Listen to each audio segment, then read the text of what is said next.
At the end of your life, what will be your legacy? What will you leave behind for future generations? For the world, join the World Messenger, Isabella Lundberg, each week as she brings you a new distinguished guest from the business, sports, or entertainment world to share their success, their struggles, and their lessons.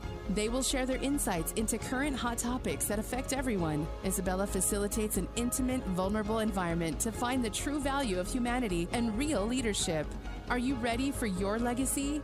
The legacy that matters? Hello, my beautiful friends. It's Isabella Lundberg here, the World Messenger, and I'm inviting you for another epic episode of Legacy Leader Show. We're in the third season of the show, and we're bringing repeated guests here back for this season because things are never as delicate as being right now in regards to risk management, safety, cybersecurity, among many others components that we're seeing. And I have absolute pleasure to bring back here with you conversation with subject matter expert Chuck Brooks, who is not only being a Georgetown University professor, who is teaching this and experiencing this firsthand with his Fortune 1000 clients, as well as obviously being a contributing writer on cybersecurity and emerging technologies for Forbes, working with the government in so many different capacities with different systems and infrastructure from DHS and others, as well as sorry, let me just shorten this up. Sorry, I apologize. Hello, my beautiful friends. It's Isabella Lundberg here, the World Messenger, and I'm inviting you for another epic episode of Legacy Leader Show. Today, I have a guest in our third season of Legacy Leader Institute. Oh my goodness, sorry. That's okay. I don't know why I'm doing this. Okay. Hello, my beautiful friends. It's Isabella Lundberg here, the World Messenger, and I'm inviting you for another epic episode of Legacy Leader Show. Today, we have a very special guest that is coming and joining us right here. Chuck, welcome. Thank you. It's great to be back. I appreciate it. I love your show, and I'm eager to get into some conversation on what's happening. I'm so glad you find the time, and I know that this is our third season, and we're glad to have you and this third season back again because we're living in very chaotic times right now, and we're seeing so many things happening simultaneously, and many organizations cannot handle very well.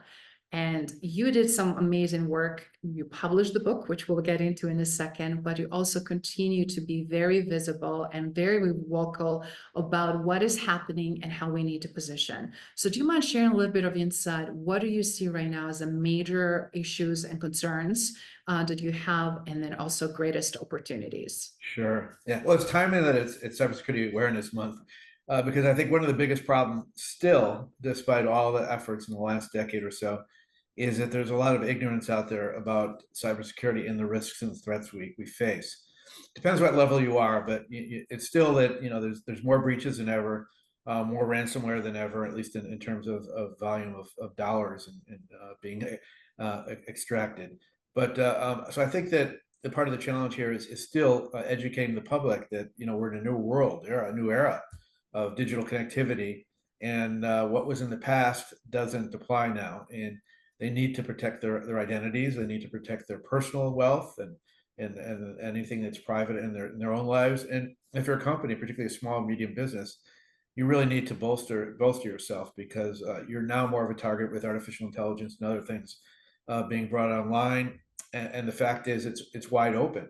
And there are a lot of challenges because we're moving so fast with generative AI and other applications of technology that it's making it it's a two-sided coin. It's making it easier for the adversary to launch attacks, but it also provides us some opportunities to defend ourselves better. But I think, and just an overall thing, is just really this awareness and understanding of what kind of new digital ecosystem we're living in, and how we have to adapt and how we have to protect our privacy and everything else that goes along with cybersecurity.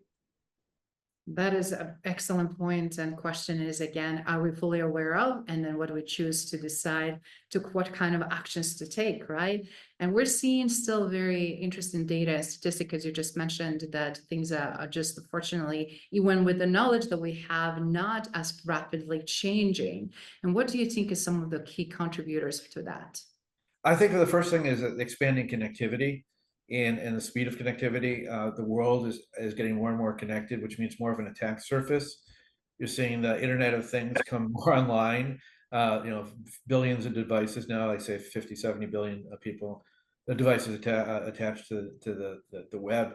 It might be much more than that, but I think so. Everything is basically an angle for breach, and expanding the internet and stuff. Everything else creates a vulnerability that we have to understand, and then we're trying to also mitigate some of these solutions with regulations and compliance, which is a whole other issue. And so I think that area, the connectivity and the fact that we have to, have policy behind it and strategies and risk management, which we're lacking. We've been traditionally reactive rather than proactive. So I think one thing we have to change is that we have to get looking forward, and because of these new technologies and because what we're going to be facing in the next decade, we have to prepare now. That is excellent points. And a question it is, again, how organizations are pushing that. And we see a lot of reluctance right now, even leveraging internally in an effective way artificial intelligence, because implications of the risk are still for a lot of companies unknown or not necessarily already vetted and a position for success, let alone obviously how clients going to continue to be served. And from that perspective, I'm curious, obviously you've been working in private and public sector, and we see major gaps on both sides. Where do you see some great opportunities from your perspective? Well, I think there's been a change in the last few years, and it's a good change. When they spun off CISO from DHS, they basically wanted to make it a public-private operation, where they reach out more to the critical infrastructure providers. And the first thing you saw was, okay, we need a zero trust model to follow, know who we're connected to, identity access management, critical, what's in our network, devices, people who left, who has access.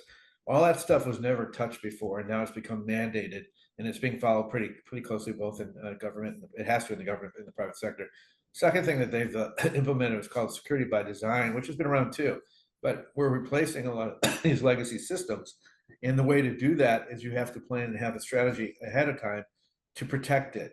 And we didn't do that when we built the internet. So a lot of this is just sort of patchwork and trying to put both things on. But now we have an opportunity, I think, with some of the new kind of technologies coming out in the new buildings and stuff, to really design stuff with security in mind first. So I think that's the positive changes. And I think that also artificial intelligence is being adapted in probably the right way so far by a lot of security operations centers, where it's being used mostly for threat intelligence, basically separating false positives, and also being used by analysts to help them write reports, which is more of the mundane stuff, but it frees up time. And because there's such a lack of experts out there, I think that's been quite a help. And again, as I said earlier, conversely, the threats now being posed by phishing, where anyone could go out and get a phishing kit on the dark web and now use a generative AI to exponentially send it to many targets is making it much more risky. That is excellent point, specifically, as you mentioned, for dark web and targets that are, because it's faster, a quicker way to really do that, and then do it deploy it in so many different directions. And one of the biggest, obviously, issue is the people factor, right? Where all the risks are coming back. And I'm glad you also mentioned the zero trust, because we're seeing not only mandate and regulations, but it's like, if you don't have an infrastructure that truly can contain that, you will never be able to meet the deadline and not be as effective. And we're seeing a lot of organizations already scrambling, and question it is, are they focusing on the right things? I would say for most organizations, they're probably not, largely because they lack the expertise, and the C-suite is still, the CISO is still not part of most C-suites. So, but there's a lot of tools out there that they could use, like NIST frameworks, MITRE frameworks. MIT just came out with a great framework too. So I think the first thing that really anyone has to look at is a risk framework, and it may be industry specific, but the information is out there. And I think the task for us is to steer people in the right direction. So hopefully people listening to this podcast, if they're in a small, medium business particularly, will look at their industry and go to a NIST website and see what they need to have in a risk management formula before they do anything. And most companies just don't have the expertise. And I think one of the things I think the Security Exchange Commission failed on last time when they did one good thing, which is the reporting of breaches in 24 hours or 48 hours. But they originally were looking at requiring a cybersecurity expertise as part of the C-suite for public companies. And that got pushed away. And I think until we expand the knowledge and look at cybersecurity as not a cost item, but as a vitality item for anyone to thrive and survive in this digital economy, we're going to continue to have failure. That is so true, but also so unfortunate, right? And we also have a very different margin when we look at the Fortune 500 companies, what their budget is and what they have capability-wise to create that safeguards and infrastructure for it. But it's quite different when you're dealing with the small companies or medium-sized companies, not only different budgets, but also, as you mentioned, also skill sets as well. So how do you feel like, how would you recommend to augment the cost, but also that accelerate the learning? Obviously, being a professor and teaching cybersecurity, I'm sure you have some really great insights in that. Yeah, well, first of all, I'm happy to see that more people are being directed towards cybersecurity, which is a broad area. It's soft skills, technical skills. It's so many different elements, and I think with this generational, it's going to improve. And so part of my work in teaching is certainly to help educate the next group of people coming and take these leadership roles in these companies, and hopefully they do realize that this is not just an IT issue that has traditionally been, that it really needs to be pushed to the front of corporate strategy, and that's what I think the task is, really the challenge is, and it's really to educate people. Okay, we're in a different economy. This is not what it was 10 years ago. Everyone's connected. Companies that are hit by a cyber attack can go out of business quite easily, and 50% of the small businesses do, and even large businesses. Even small things could cost them billions of dollars, like we just saw with CrowdStrike. So, and that wasn't even a cyber; that was an IT incident. So we have to look at things differently. And if you're a company out there and you're not prepared, and you think that it's business as usual, that you're now maybe you're using a payment system in a retail store or whatever, you're a target. And everyone's a target, and even more so now because the visibility is very easy for the hackers to find right now, particularly with machine learning tools and other things. It's just too easy. And so unless you fortify yourself up front and have a strategy, a resilient strategy, because likely you will get hacked. Everyone sort of does at some point. You have to know what you need, what policies, how you can communicate. Do you have your public relations part of this, your reputation? So there's so much that goes into this now that I'm hoping that, by promoting it and talking about it as much as possible, that it'll go from industry to industry, and more people that are growing up in the system will understand that, this is not business as usual, that we really need to change our paradigm. That is excellent. And from that perspective, obviously, when we look at, I'm just curious, how do you see emerging technologies now being a good contributor, besides just to look at it as a threat and part of that solution? Sure. Well, I just wrote the book on that, and I think that it is so much of an impact, and will be even more of an impact shortly. That the story behind this is that 5 years ago, I in my graduate course, I wrote my own course called Disruptive Technologies and Organizational Management, and it really focused on mostly IoT, some AI, and other technologies, mobility, and everything, etc. And I went to look at it last year, and it was obsolete already. So I rewrote the course and restructured it, which is a process in itself with the university, if anyone's ever done that, a good one, because you really do learn.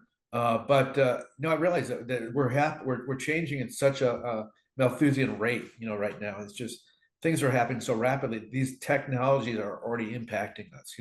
AI has been around, but now with generative AI, it's spreading like wildfire. Everyone's using it for coding, for writing, for analytics, for creating large language models. There's all kinds of opportunities out there. And we're just seeing all the majors go into it and invest heavily into it, from OpenAI to Google, Microsoft. Everyone's in it, and so they're shaping the whole way we do business. So that's really a major factor from that. And then I see down the line that we have to look at that these technologies are really fused. IoT, Internet of Things, smart cities, is fused with machine learning and artificial intelligence, how it operates. So everything is connected, and how you protect yourself is also required with all these elements. And it's not just artificial intelligence that we have to look at and worry about now. Soon will be quantum, and now the Department of Defense already requires quantum resistant algorithms to go become a vendor. So it's going to require, actually. So that's a new era, and we used to think that we're 20 years away, 30 years away from quantum computing, but we already have elements of it now. We have photonic quantum computing. We have quantum algorithms. The Chinese have made some amazing entanglement experiments with communication. So, and there's even a rumor that they're able to decrypt our strongest military grade encryption. So there's a lot to be worrying about, and we have to understand these issues. And so again, that's why I wrote the book, is sort of keep a sort of it's both for the layman and someone that's more sophisticated, that's really sort of a resource or a primer. So you can look at all these different technologies and say, okay, where are they going to fit in the cyber ecosystem? And the last half of the book is really risk management. Okay, now we have to look at things differently now than we did in the past, because the capabilities of these technologies, or that are enabled, the tools by these technologies, have changed the ecosystem. So we have our same preparations that we had before. It's not going to work, and it wasn't working anyway. So we have to look at restructuring the way we look at stuff, re-strategizing, the way we look at our risk management, and look at all these things up front. That is excellent, and I love it. We're speaking to look at, obviously your book is available on Amazon and Barnes & Noble, but what's really interesting, gives you a little preview on Amazon to kind of see what's all about. And then Inside Cyber, kind of like a peek, obviously, as you mentioned, from AI to 5G, LOT, and quantum computing. Those are big, huge elephants in the room that are right now affecting. I know that a lot of companies are barely scratching AI, right? Either they like it or not, they're very reactive to it because their employees are using it and they may not have a provision yet, or how they want to leverage that. They don't have a governance or even processes that are going to help to figure this out internally. And then when you add 5G and speed and everything else that's related to that, quantum computing is something that we're seeing coming more and more, and we're seeing what Tesla has been doing, what Google and some other companies. But I'm curious, when you look at these four different new emerging technologies that you addressed in your book, who is doing very well? Let's just kind of go down the road. Who is doing AI very well, in your opinion, and it's a good role model? Who is doing 5G very well? LOT or quantum computing from your perspective? Well, I think it's the wild, wild west right now, so it's hard to really make they're jumping all over the place. Like Sam Altman's been back and forth between companies. So all I can say is that all the major companies are investing heavily in it, and they're still looking at least trying to put some guardrails in some of these things, particularly with AI. But they're really still in mostly the learning experimental stage. I mean, Google's recently said that they think it's capable of reasoning now, their models, their LLM models with AI. So I think they're learning as we're going along. And I think that the recent EU artificial intelligence policy directive, and the one that we followed at the White House one recently, which is a lot less, really more than a directive than just basically what do we have to look at. So I think you're going to see some governance issues coming into this. And one way I could actually say that this is definitely the case is that if you look at the federal government right now, they've created positions called Chief Artificial Intelligence Officer, so this is basically a position that wasn't around a few years ago, and these people are looked at and they're tasked with not only the security aspects but also looking at the efficiency and operational aspects that AI plays in changing how you operate as a business, or in this case as an agency, and how you can use all your data from human resources to analytics, everything like that. For the public good. So these positions are exciting. I know DoD has one, Commerce has one, Treasury has one, DHS is looking in a big way. So I think we're going to see a lot more of this kind of thing happening. And I think we have to, because we have no choice, because we really don't know what's going forward. And there's a lot of innovative companies, particularly in the quantum side, that are using different approaches using it, because it's more in material science than it is in physics necessarily than computing at this point. But it's going to be exciting to watch what happens. And I think a lot of the companies are competition's a good thing. So I think we're going to be able to evaluate, hopefully, objectively in the next couple of years, some of the capabilities that are most useful for us. I'm glad you mentioned that, because a lot of times we hear is like, and I love what you also emphasized, that these roles never existed before. And it's so interesting to see, even just on LinkedIn, for example, how many roles have been listed and they're expecting 3, 5, 10 years of experience, which is in a way almost like Mission Impossible. And it kind of feels like a joke in a way, right? But we also see constantly issues where, as you mentioned earlier, organizations are not necessarily investing in that development, and we see the gap. We see gap in leadership, we see gap in new technologies and understanding around them, and then also frameworks and issues related to like, where do we even start, how do we, when we really move things forward, and how can we accelerate this momentum, right, of transformation and innovation. So I'm curious, when you think about it, obviously with your students and practical application, what would be some of the steps or suggestions for someone who just want to tackle one of these emerging technologies? Let's just say AI. What Okay. would you say in order to really go in the right direction? What would be some of the core things for organizations that they need to take care of it from the cybersecurity perspective? Well, I think first they have to look at what type of organization they are, because AI is a broad area, and it's still primarily machine learning what we're basically using in the security sense, but also in the operational sense too. And so I think a lot of that depends that understanding the technology itself, and there are a lot of primers out there, and a lot of people that are available that have worked in AI and stuff, and particularly working with these models. So I think that's the first thing, understand what it is. And then it doesn't, because it's AI, it doesn't necessarily mean it applies to everything. It depends what kind you're doing. If you need analytics, there's a lot of availability of great analytics out there already that can be used and can do things much faster than you could in the past. And same with planning, architectural planning, all this kind of stuff is really a big enabler.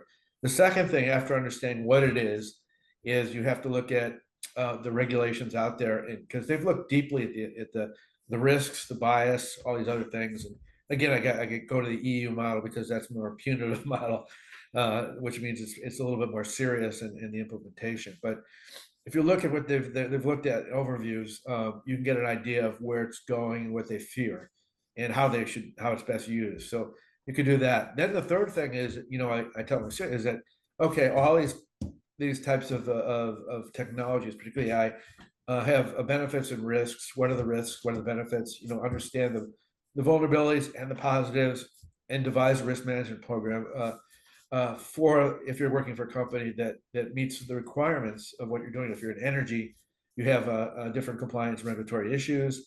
But if you're in manufacturing, you're dealing with a whole lot of things, particularly supply chain risks.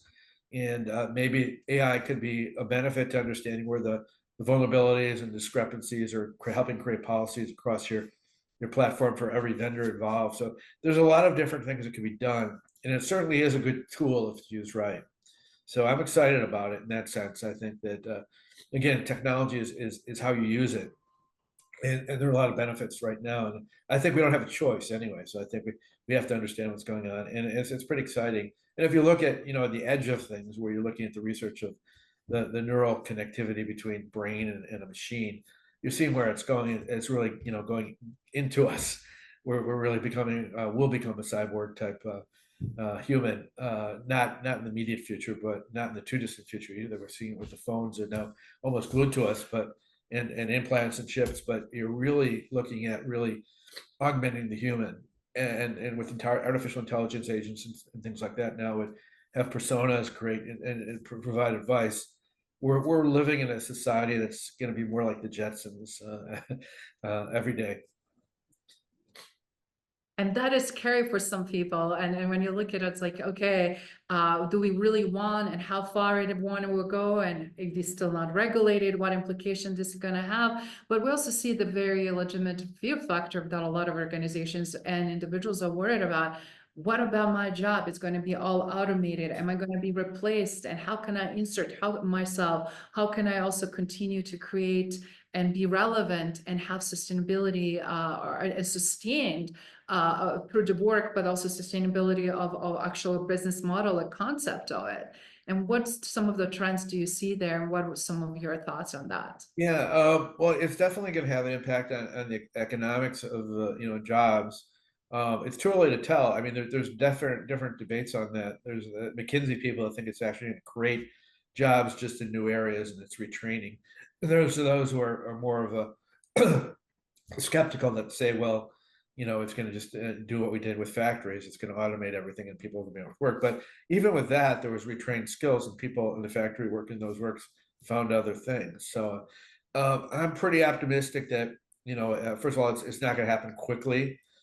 Personally, you have to understand. You have to have the human in there to understand the context of how AI is used and where it's used. It's not just something you plug in, and so you're going to have other things around it. And just like every other industry, I think it'll just be a specialization in the industry, like a tool that's going to help facilitate optimization and performance within the industry, or within the company.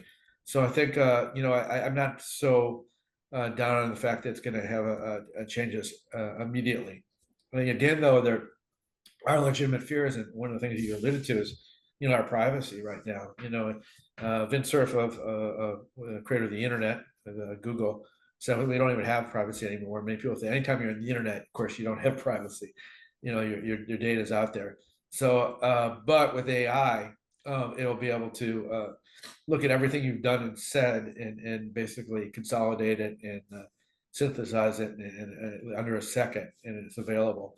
So in terms of research and things like that and privacy, it's really problematic with hackers using it for social engineering. The positive things with industry, with like particular medical research and other places, it allows for a better drug discovery, new types of applications of material science, all kinds of interesting things are being discovered in physics and et cetera, with enabling factors of AI. So again, like everything else, again, technology is interesting, but you have to understand and cultivate it. Excellent. And I'm glad that we still have opportunity to shape this together and look at through multiple different perspectives, and quite frankly, holistically, right? It's like if we don't have that view, we can always have not only blind spots, but also tremendous risk. And that's what we're trying to solve here. So I'm curious, since not many people are talking about quantum computing, and since also that on the flip side, exponentially is moving faster, and we're seeing gigantic computers that can process so much. We're seeing some things that are being captured in space specifically, because that's the arena also you've been playing in. Yes. And how much actually, not only it's a memory and capacity to really monitor galaxy and planetary shifts and changes there too, but also for the further reach and space discovery. So do you mind sharing a little bit from that lens? Because obviously we're seeing some things on regular day-to-day basis, but also things that truly are going to shape the future outside of our sphere of influence. I think we're already seeing it. You just talked about space with the Webb telescope. We're discovering elements of the universe that we didn't know existed, and it's explaining a lot of things that we haven't been able to explain over decades. And it's giving us a different perspective of how things in the future could be. And it also enhances, of course, the capacity of us to take these wonderful pictures of galaxies far away. So, but I think also you look at it now, and the fact that we're going into the other thing, the satellite delivery with with SpaceX sending up rockets very basically cheaply. Now we have a ability to put up satellites that we never had before very easily. So that provides opportunity for better sensing and surveillance and communications, but it also provides opportunity for hacking. And we saw in the initial days of the Ukraine-Russian conflict, Russia hijacked a Viasat Ukrainian satellite. So we put, just like the internet itself, we put a lot of the stuff in space without security in mind. And we didn't think it, who's going to be hacking a satellite. So, but now we have to look at that too, the securing the space systems, which is not just the satellite itself operating up there, it's the ground relay stations, it's everything else involved, and it's operational technology and IT combined. So I think that area is now getting a bigger focus because we're so dependent on it.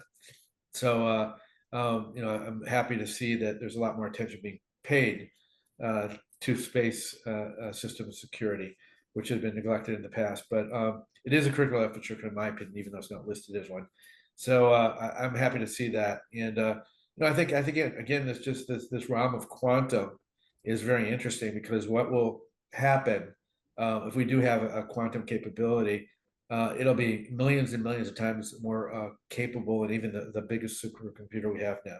So think about the data, what it could do, how it could analyze, and the power behind it. And that's why there's a talk of what is called Q Day, when one country gets hold of a real quantum capability, that they will be able to take all the data in the world and translate it instantly, even the stuff that's encrypted. So that's a fear, and it's a battle largely right now between China and the West, the U.S. and Europe combined, and also Japan and other places are helping the West side. But so quantum's a very real race, and so the way we look at things now, and having the ability to use AI and do all these wonderful things, it'll just be exponentially impacted by combining quantum and AI. And so race would be super intelligence by that time. Wow, that is so fascinating. And I know that for a lot of the people that are watching and listening, it's still hard to comprehend that we're already, as you said, there. It just the question is how much aware we are, and then really comprehending the implications of this. I was talking to a couple of actual lawyers that specialize in space law, and I'm thinking, since this became thing, and it's, and how do you even claim the stake in all of this, and how do you really practice and exercise this?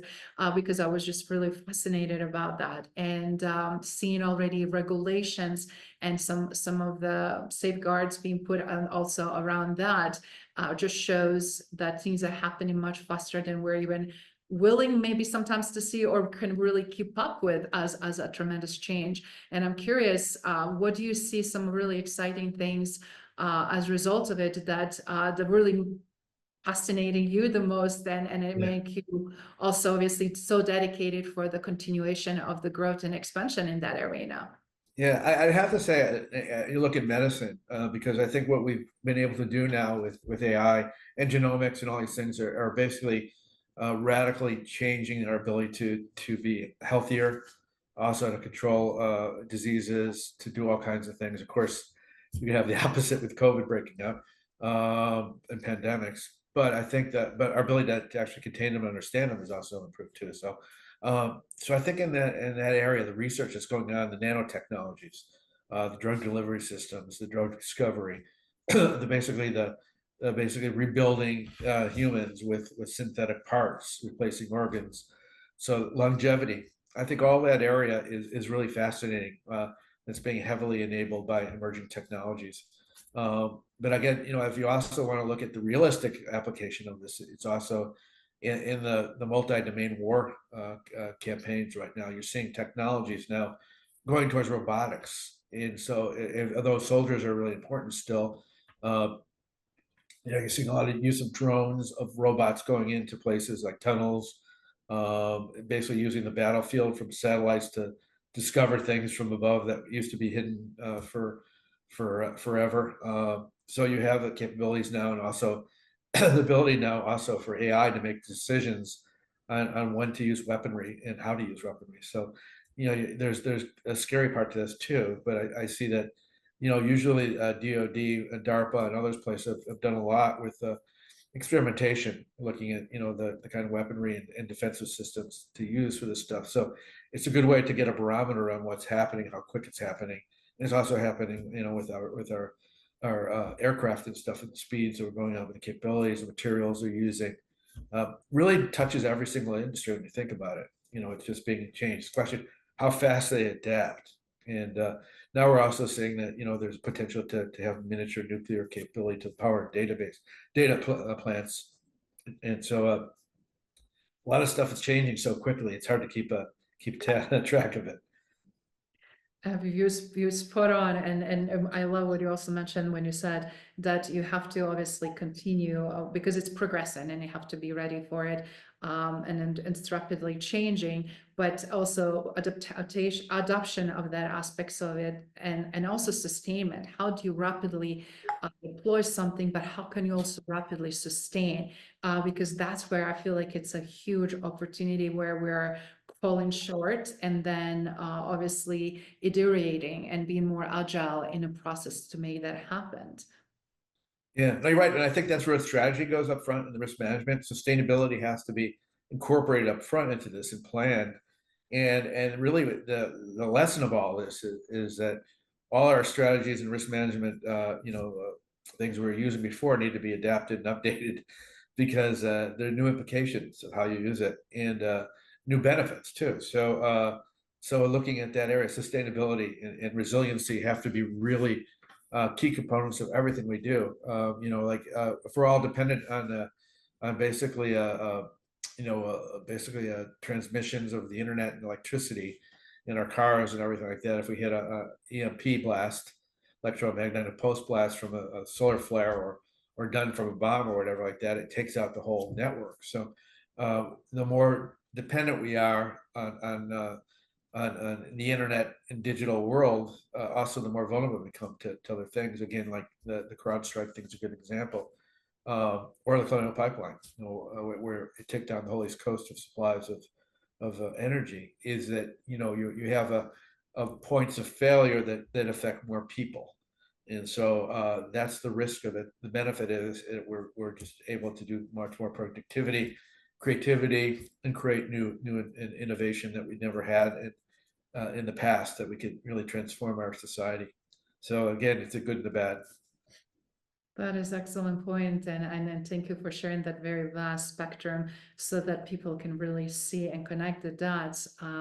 As we're also seeing now the power grid issues, and with Cuba, for example, even though it's old infrastructure in a very different scenario, but since we depend with the power grid that we have, and also what's in space, right, with satellites and everything else, it's so important to really look at things from multiple perspectives. I'm so glad that you have the view and opportunity not only to see it, understand it, but also obviously advise. So in closing, if you could have one message for all the leaders that are trying to really navigate all of this, right? It has never been as complex and complicated in C-suite, as both of us know, the roles, the expectations, the pressures, and competing priorities. I remember jokes like, you can't have 10 different projects, all number one priority, and juggling all 10 of them, right? But we've seen something that really, it's very hard to say what is the highest priority when you have simultaneously at least 2 or 3 different things codepending and equally important. So what would you suggest in C-suite, first of all, to change, and then also from leadership perspective for them to change? Well, first of all, for the C-suite, I would mandate that CISOs now be part of the C-suite, because security is so integral to everything that's done digitally. The second thing I would do is that you have to have a chief emerging strategy person. It doesn't have to be a title, but someone that understands the transformation of what we're going through, because you have to really then reevaluate your strategy as a company or a business or an agency, whatever your organization, and look ahead to the parameters that you need to include now in what these various technologies do to your industry and do to your risk profile, and also how they can be used to your benefit. So I think that takes a reevaluation of strategy and a new risk management profile. And I think it's an imperative now, for everyone. You can't be complacent, and that's why I say you have to look at in a proactive sense. Again, we can't be reactive to the next event that's going to change everything. We're all going to go running again. We have to look at things now. Now, bolster yourself now, reevaluate your positions, look at emerging technologies as how they can be used to benefit, and look at particularly the new threat matrix that we're all facing because of the changing part of our digital world. So that would be my advice. Thank you for listening to Legacy Leader Show. If you enjoyed the content and had a positive experience, then please leave us a positive rating. In addition, leave us a positive review whenever you are listening on whatever platform there might be. Make sure your friends and family also know about the benefit and value that we provide and what we have to offer. Cheers.